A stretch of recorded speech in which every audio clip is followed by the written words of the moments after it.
dans le temps, et avec un grand, et avec ceux qui nous ont pris la balle et l'emportant les armes. mbokk yi asalaamaaleykum ñu ngi leen di nuyu di leen ziar fas yéene weccante ak yéen kàddu yu gàtt fii ñu nekk muy diwaanu Sigicoor. gis ngeen ni sànq leaderu Yewwi Askan Wi waxtaan nañ ak yéen li tee ma teew foofu mooy tey ci suba laa dellu si Sigicoor te liggéey bu jàmp woowoon ma fi moo tax jotuma fekke waxtaan wi foofu. waaye li ñu waxtaan am na solo ma jàpp ni kuy leader ci yoonu askan wi Yewwi Askan Wi rek war nga cee mun a am loo ci yokk ci sensibilité bi nga ci am moo taxoon ñu ne nañ def live bu gàtt bi ngir waxtaan ak yéen parce que dañoo toll ci jamono joo xam ne jamono ju doy waar la pour suñu réew Sénégal muy jamono joo xam ne mën nañ fi jóge réew mi jël yoon gu baax ba faw waaye mën nañ fi jóge mu nërmelu ba faw te lépp mi ngi dépendre ci taxawaay bi kenn ku nekk ci ñun sénégalais waxuma militant waxuma partisan waxuma leader politique waaye man sénégalais laay waxal fi mu toll nii waxuma leader politique boo xam ne peut-être di ko gën a yitteel léeg-léeg mooy lan mooy dem sam place ak lan laay am ci mbir mi waxuma militant bi nga xam ne moom dafa seey ci mbir mi ba jeex ci waaye dañu toll ci waxtu boo xam ne képp kuy sénégalais rek na nga xam ni lii am ci fan yi di ñëw lii am ci weer yi di ñëw dina déterminer sa nekkin ak sa place ci réew mi waaye ci àdduna bi ci at yu bëree bëri yi nga xam ne dina ñëw ci kanam. mbokk yi li xew mooy Macky Sall nee na Yewwi Askan Wi du bokk ci élection yi bu ñuy tënk wax ji rek mooy Macky Sall moom ak administration dañoo décider te teguñu ko ci yoon teguñu ko ci li nga xam ne moom lañu xam ci cosaanu élection waaye ragal gi mu ragal ak li ko sondage yi jox mu xam ne bu élection yi demee jaar yoon rawatina Yewwi Askan Wi yaatal géew gi ba ànd ak geneen coalition boo xam ne it coalition bu am doole la muy wàllu mu gis ni bu ñu taxawalee élection yi ni mu war a jaare amul fenn fu mu mun a jaar moom ba gañe mu ne dina jaar ci administration en attendant ñuy xam nag lu justice di wax ndax xam ngeen ni conseil constitutionnel tey ba fii ak tey minuit war na addu ci li nga xam ne mooy recours yi ñu déposé ci table mu ne fi mu toll nii tembe dina ko jaarale ci administration jaarale ko ci ki ñuy wax commissaire Abdou Aziz Sarr waaye boobu bettuma mu jaarale ko ci ki ñuy wax commissaire Ndiaye ak ku ñuy wax monsieur Niang dafa am solo parce que Sénégal dafa jot nit bu def ñu wax ni mooma parce que du ñu dëkk ci réew mi taal réew mi ba pare dem toog ne jàpp seen ñàmbur mel ni bokkuñu si déedéet dafa jot ñuy identifier ñi nga xam ne ñooy taal réew mi ci teguñu ko ci dara dul seen bakkan ak poñetu àjjuna yu ñu leen di jox ak poste boo xam ne boo ko seete ba ci biir sax amul solo ndax poste fonction publique kese la. mu ngi ko jaarale ci ministre de l'intérieur nga xam ne mooy Antoine Diome boobu it bettuma ndax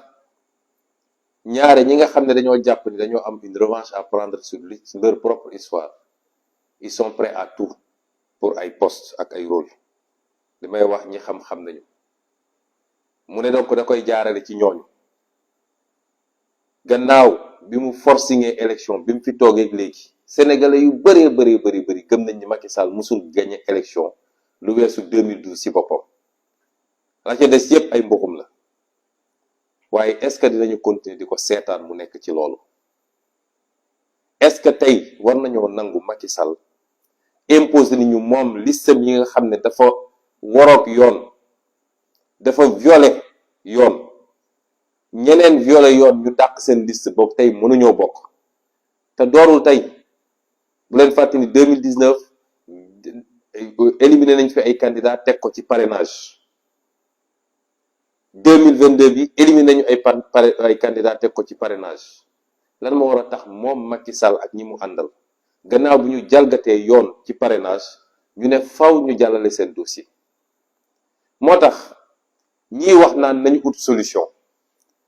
nañu dajale nit ñi ñu waxtaan ut solution bàyyi ñëpp ñu ànd ñu dem loolu du wax parce que li Macky Sall def moom ak coalition am keneen ku ko defoon génn nañ la ca coow du am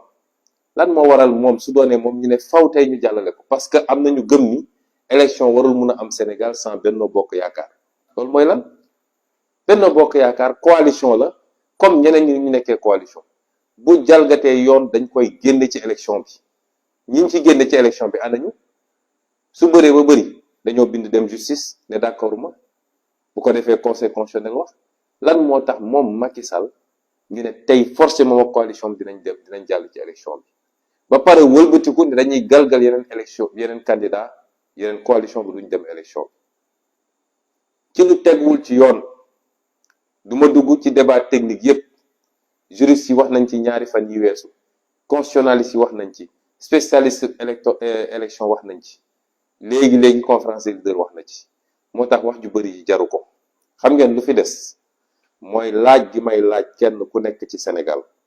ndax d'accord nga Macky Sall dem moom dong ci élection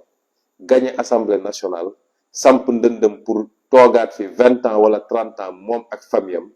loolu mooy question bi loolu nag du mbirum Ousmane Sonko du mbirum Khalifa Sall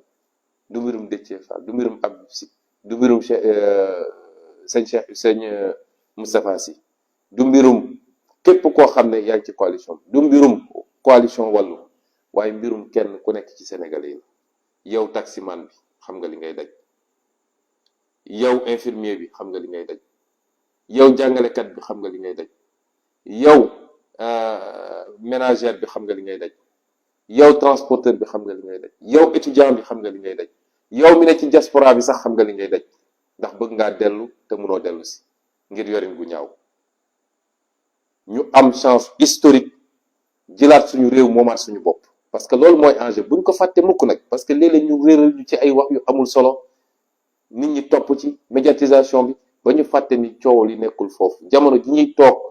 naan diw wax na lii diw def na li diw diggu na fii Macky Sall mu ngay jaayaat suñu gaz gis ngeen tey nee nañu 2023 décembre 2023 la ñuy commencé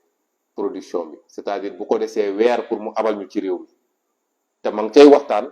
gis nañ ni mu jaayee woon contrat yu njëkk yi xam nañ ñu ko raw wala nu ko yées lay jaayee lii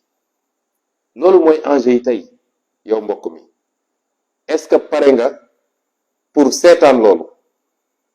est-ce que pare nga pour seetaan réew mi jamono joo xam ne dénk nañ leen suñu réew dénk leen suñu kaaraange jox leen police jox leen gendarmerie jox leen armée jox leen renseignement généraux jox leen lépp ñu wël di ko loolu yépp di xool nu ñuy comploter ay opposants nu ñuy xeexee opposant nu ñuy tëjee opposant nu ñuy tëjee activiste ba tey ñuy rendi ay nit ci mbedd mi comme nu ñuy rendee ginaar nga gis ko moom bu nit faatoo Maroc wala nit accident France mu bind condoléance waaye doo ko dégg mu àddu mukk bu ñu rendee ab sénégalais fii wala bitim réew ci anam yoo xam ne kenn mënu koo layal tey loolu mooy enjeu bi est-ce que yéen Sénégal est-ce que yow mii may waxtaanal pare nga pour loolu laaj bi nag yéen ñëpp am ngeen tontom moo tax wax ju bëri ji jaratu ko dama leen yàgg wax ni Macky Sall faw ñu xeex ak moom mu jóge ci Macky Sall du fi jóge ci jàmm parce que xamul jàmm ab baadoo la boo ko ajee ci njoowal di nga ko bëgg a wàcce mu jafe wax naa leen Macky Sall jàmmarloo moo ko fiy jële parce que xamul beneen langage loolu nag askan moo ko mën du mbirum benn nit du mbirum ñaari nit moo tax li ñu wax danañu daje ak askan wi may woo bépp sénégalais nag jiital ci militants yi ak sympathisants yi waaye bépp sénégalais buñ ko wootee ak foo munti nekk ci Sénégal na nga dox jëm Dakar ñu dajale 200 000 personnes wala lu ko raw dégg naa léegi conférence des leaders ñu dañuy waxtaan expliquer weesu nañu phase explication ay décision la ñuy jël foofu décision bu ñu fa jël rek ñu bokk ko ñun ñëpp jël dinañ ko appliquer bu ñu jëlee décision dañuy dox dem palais jëlee fa Macky Sall dinañu dox pale jëlee fa Macky Sall ci nii wala ci nële foofu la ñu toll ci réew mi kon dootul jamono ju ñuy toog fii di laam-laame di wax jamono jëf lañu toll yéen nag waa APR yor ngeen seen làmmeñ sàcc alalu réew mi di jënd ay journalistes inonder les médias lu ne ngeen wax ko ci lu ñaaw ak lu bon recruter ay nit teg leen ci kanam ay écran ñuy bind suba ba ngoon jot waaye buñ ci tollee na ngeen dëggal seen bopp parce que réew mi ñoo fi dëkk xamante nañu ñoo dëkk ci réew mi bu ngeen foogee ni mun ngeen toog ci kaw nit ñi di leen imposer li ngeen leen imposer ku wax ngeen yooxu ku wax ngeen saaga ku wax ngeen ni da ngeen koy tëj ndax ngeen seen bopp bu réew mi naree tàkk yéenay njëkk a tàkk foofu lañu toll ci dëkk bi